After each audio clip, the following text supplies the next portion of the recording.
आपका हम लोग देखते हैं टीवी पर ना। कौन सी जगह हो गई है?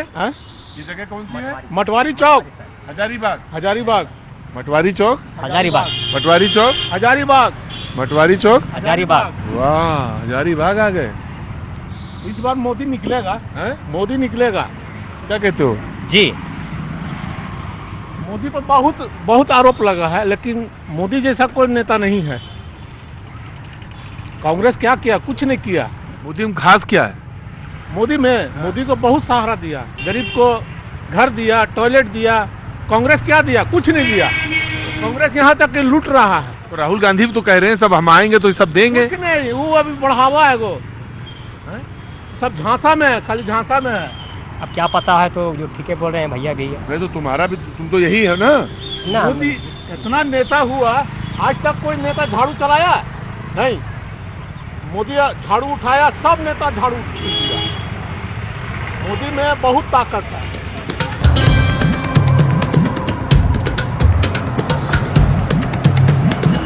हाँ, अरे आपसे मिलने की हम बहुत दिन से आपको देखे कि भैया जी आए, ये हम लोग का सौभाग्य है। पहले ऐसे नहीं।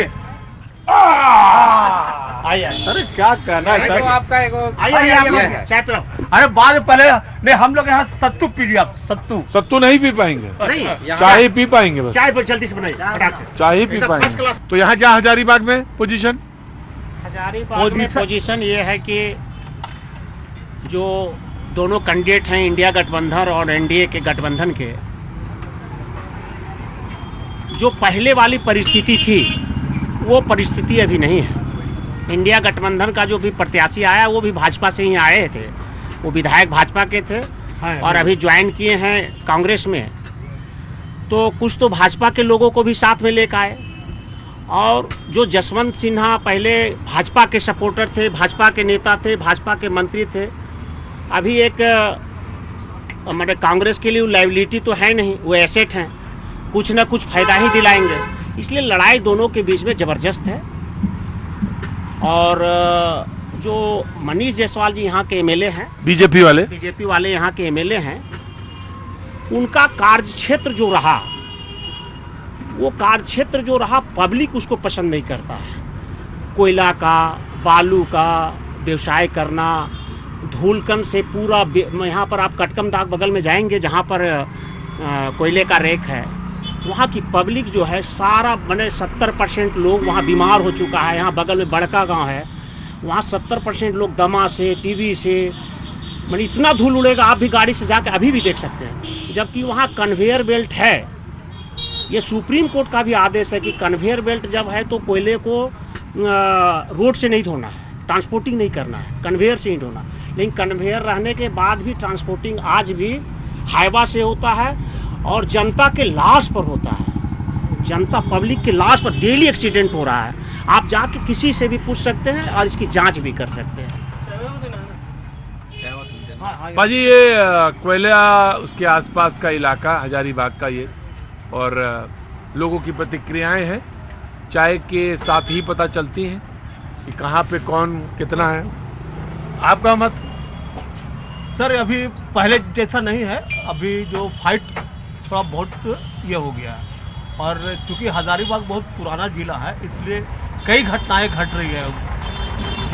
गुजरात में इनका एक आदमी का जो बयान आया, उसके बाद करनी सेना के नेता का पगड़ी उठाना गया, तो ये बहुत सारी घटनाएं यहाँ काम कर रही है। और इस बार भाजपा के लिए यहाँ थोड़ा मुश्किल है। राष्ट्रीय मुद्दों के साथ साथ स्थानीय मुद्दे तो हैं, लेकिन राष्ट्रीय मुद्दे भी यहाँ पर काम कर रहे हैं। और इस बार भाजपा को थोड़ा मुश्किल होगा, इसलिए कि उनके द्वारा तो कोई काम किया नहीं गया। अच्छा, जो भी काम हुआ माने कि अब सर हम लोग भी उब चुके हिंदू मुसलमान। अरे बताइए आप, उनको बड़े बड़े उद्योगपतियों को आप ऋण माफ कर रहे हैं और हमसे कफन पर जीएसटी ले रहे हैं 18%। पहले डीटीओ ऑफिस में टैक्स दीजिए, फिर वहाँ जाइए तो वहाँ पर लगा हुआ है टोल टैक्स, वहाँ लीजिए, फिर एंट्री कीजिए नगर में तो वहाँ टैक्स दीजिए, वहाँ टैक्स दीजिए। सिर्फ टैक्स का ही बाहर है। और ये सरकार जो है, जिस आशा से हिंदू समाज और सनातन धर्म के मानने वाले लोग जिस आशा से बनाए थे, उस आशा पर ही खरा नहीं उतरा। हम तो ये बोल रहे हैं कि हम ब्राह्मण हैं, मैं ब्राह्मण हूँ, और डेली पूजा करता हूं, लेकिन इस तरह का सत्ता में बैठा आदमी देश को बर्बाद कर देगा और ये लास्ट में जो पाकिस्तान का हाल हुआ वो ये हिंदुस्तान का भी हाल करके बैठेगा। ये इस तरह के आदमी को देश का प्राइम मिनिस्टर नहीं होना चाहिए। बिल्कुल मैं सहमत हूं संजय तिवारी जी के बात से, और मैं कहना चाहता हूं कि जो देश की जो हालत है, सबसे बड़ी मुद्दा है यहाँ बेरोजगारी का और महंगाई जो चरम सीमा पर है, जिसके वजह से आज पूरे देश का जनता त्राहिमाम है।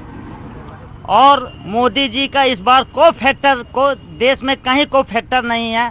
सारे लोग, चाहे ठेला चलाने वाला हो, चाहे व्यवसायी संघ का हो, चाहे एजुकेशन से आता हो, सारे लोग मोदी विरोधी आज हो गए हैं और इस बार इंडिया गठबंधन की सरकार बनना तय है।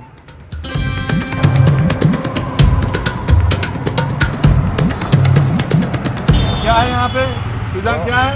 आमरस नहीं, आमरस तो है इधर पूरी जेवर दुकान है यहाँ पर। अच्छा, हाँ, सबसे पुराना है जोड़ी दुकान है आभूषण है।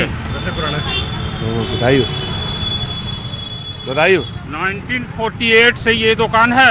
1948 से? हाँ, श्री आभूषणालय, श्री आभूषणालय इंद्रपुरी चौक में। ये माणिक, इंद्रपुरी सिनेमा हीरा, हॉल है। पन्ना, फिरोजा ये सब सारा है। चीज हमारे दुकान में मिलता है। अच्छा, माणिक तो साहब बहुत महंगा होता बहुत होगा। महंगा होता है। कितने रुपए रत्ती से? 100 रुपए रत्ती से 10 लाख रुपए रत्ती तक आती है। और साहब फिरोजा? और मानिक से महंगा कोई पत्थर नहीं है। माणिक से? मानिक के दलाली में पन्ना, हीरा, हीरा हाँ, गिफ्ट ऐसे- मिलता है। जी, ये बहुत पुरानी कहावत है हाँ, साहब कि पन्ना की अगर पन्ना भी अच्छा मिल जाए तो उसकी दलाली में लोग हीरा दे देते हीरा हैं। दे देते हैं। क्योंकि बहुत अच्छे नग होते हैं। पन्ना, पन्ना का क्या कीमत है? पन्ना भी वही हालत है, 500 रुपया से 50,000 रुपये रत्ती तक, लाख रुपए रत्ती है। और फिरोजा? फिरोजा भी थोड़ा सस्ता। बहुत तरह का क्वालिटी है उसमें। अच्छा। फिर भी 2-4 हजार 10,000 अच्छा क्वालिटी का निशापुरी मिलता है। कहाँ? निशापुरी दिशापुरी कितने का? 10,000 रुपये रत्ती। देखिए साहब, ये इंद्रपुरी चौक पे ही आके मुझे ये ज्ञान मिला है। वैसे तो मैं जानता हूँ थोड़ा बहुत नगों के बारे में, लेकिन बस मतलब वैसे ही पूछते हुए, कोई ज्ञाता नहीं हूँ तो आप समझ लें ज्ञाता है, ये ज्ञाता नहीं है, ऐसे ही चलते फिरते। बहुत अच्छी बात है। हाँ। आपका न्यूज तो हम लोग हमेशा देखते हैं। भैया जी कहीं जहाँ टीवी में देखते हैं। और आपकी तो मिठाई की, वाह क्या बात है, बगल में ये आभूषण और इधर मीठा। इधर मिठाई। मीठा जो है बाबूजी, मीठा जो है मुंह का आभूषण है। और इनके पास तो आभूषण है ही है। और गर्मी में आम का रस है। आम का रस है, तो इधर जल्दी